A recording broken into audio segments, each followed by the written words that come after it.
You see all these homes, you see all these businesses, everything got an HVAC unit on it.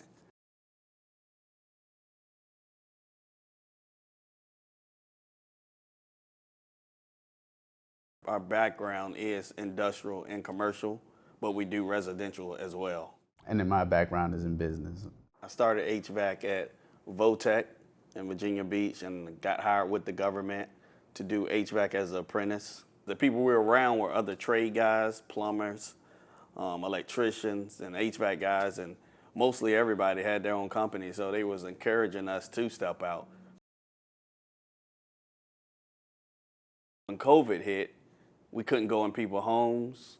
A lot of businesses were shut down, so that put us kind of on the shelf for a little while.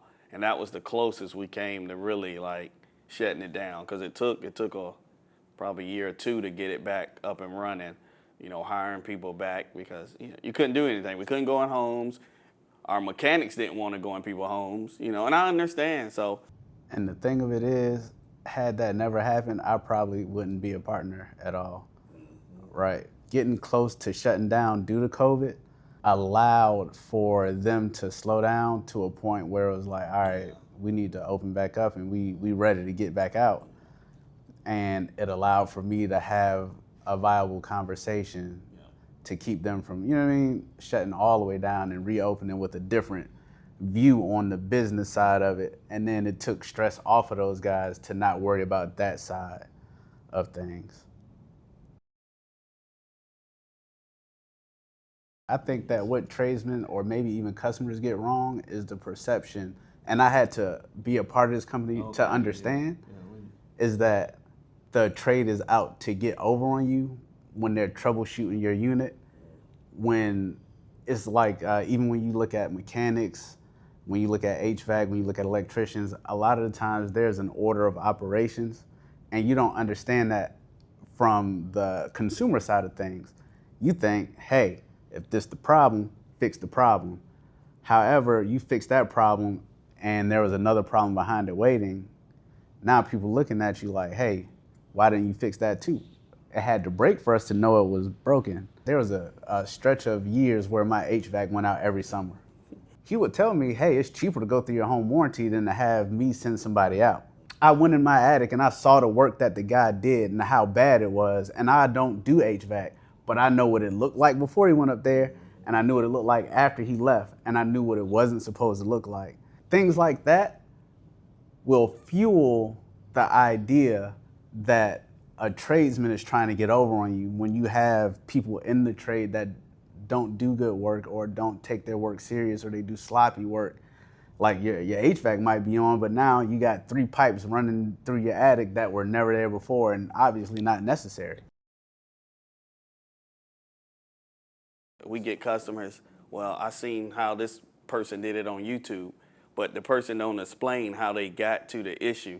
This person might have had to change 2 other components out before they knew this component was bad, but they don't show that. So the customer look at it on YouTube and say, oh, that's a 5-minute job. And it's really not. We might be there 4 or 5 hours. You just looking at YouTube. You don't know that guy had to electrically test stuff that you can't do because you're not a HVAC tech or even know electrical. So I think social media, YouTube, videos, do-it-yourself hurt the industry and hurt the customers, It sets an unfair expectation. It definitely does.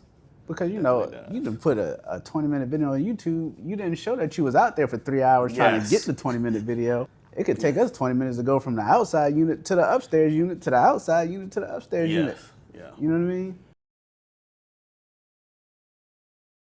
What we look for is really loyalty and trust. That's integrity. Integrity. That's the hardest thing. We can work on everything else. That's the hardest thing to find in trades right now, especially if you treat them with the utmost respect and you have to, write them up or something, and they totally change. And we don't hold grudges. It's a business. Even sometimes you get a good tradesman and you think you got a good guy, and then you find out, they driving your van off the clock. Oh, yeah. They done racked up $1,400 in tolls on you. Yeah. And you sitting here like, hold on, and they still want to get paid. You got some guys that'll promote their own business at your job. So we've had to put contracts in place that if you do decide, like sometimes we use subcontractors on bigger jobs. Yes. If you're a subcontractor, yeah, you need to sign this contract stating that you'll only wear Contore, Air Solution, branded merchandise. Yes. You won't speak about your business. This is only Contore. Like, we're not going to hold anybody to a lesser standard than we hold ourselves, because then the customer gets a skewed product, they get a skewed fix, they get a skewed view of our company because, a person didn't want to be corrected. Yeah. Or they don't want to take ownership. It's improvement. Yeah. And we can improve too, just like anybody else. Everybody can 100%. improve on something. And the minute someone thinks that they can't improve anymore, I don't particularly care to be around that kind of person. Yeah, definitely. I think my partner can tell you about a time when someone took the company van and 1 o'clock in the morning ain't make it back. Yeah, total the company van. That's the stuff you go through when you got a company. And driving it on his own time. Yeah. 1 o'clock in the morning, ain't no HVAC at 1 o'clock in the morning. The trades are, I wouldn't say dying, but a lot of people are not trying to get in the trades. If you can, do a less stressful job on your body, if you can work somewhere else, in the trades, we might be in the attic on a 90-degree day, but in the attic it's 130. Now, if I can work inside of a building or a warehouse or anywhere that got AC, I'm not gonna do the trade. So I don't think we're getting the quality people to trades no more, and that's the biggest problem I see with the trades. But this is a trade that's needed. So in the long run, everything might seem dim with technicians, with jobs, but I think in the long run, a lot of people are gonna start pouring in money into trade schools because we need the HVAC techs, we need the plumbers, we need the electricians. At Contore Air Solution, we want everyone that works with us Yes.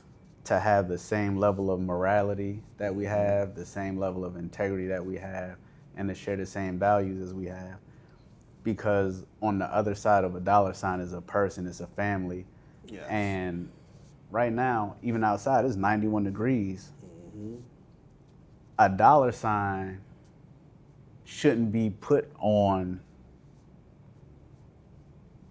a necessity, right? And I'm not saying that we shouldn't charge. What I'm saying is, if the fix is $10, do the $10 fix and move to the next job. We don't need to sell this person a $5,000 unit. We need to do a $10 fix that not only, one, saves this person money, but it builds a trust between us and that customer.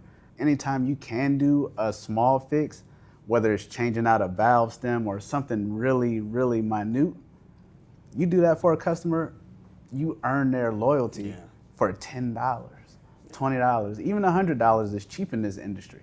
Yeah, so definitely give Contore Air Solution a call. Definitely, because it's 90 degrees out there. And if it's not only hotter. getting hotter, boy.